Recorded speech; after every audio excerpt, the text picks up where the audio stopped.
दंद के दर्द वाले बेली परेशान ना हो। दंद के दर्द की तकलीफ जी बहुत भैड़ी होंगी है। सारी सारी रात सौन नहीं दिता है। दंद बहुत टेंशन दिता है।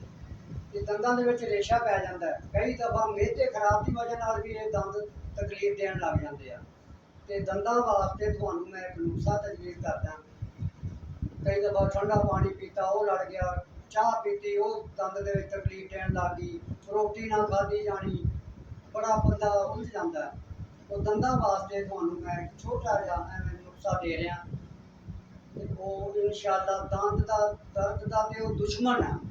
ये नुस्खा दंद के दर्द को समझो एक कातल बनाया हुआ है। उन्होंने खत्म कर देना। इन्हें 10 रुपए की या 20 रुपए की फटकड़ी लै लैनी है तो उन्हें दे रीठे लै लेने आ।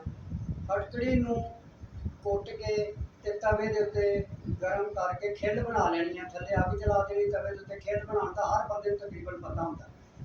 बंदे ना भी पता हो, औरतों को पता होंदा।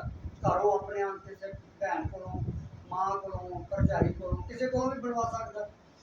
खिल करवा के रीठिया का छिलका उतला लैना है, विचली गिड़क नहीं लानी।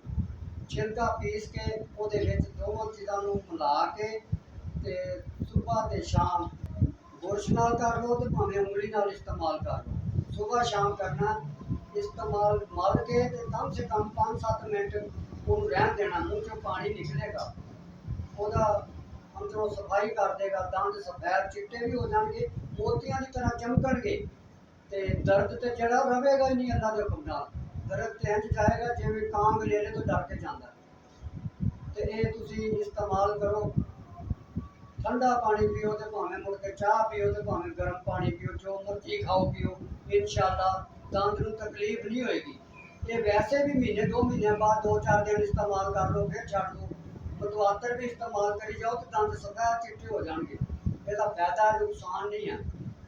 नहीं तो कभी कदार के इस्तेमाल कर लिया करो। दंदों की सफाई हो जाती, मूँह चो गंदा पानी निकल जाता है, सोहने दंद हो जाते, चमकदार दंद हो जाते हैं।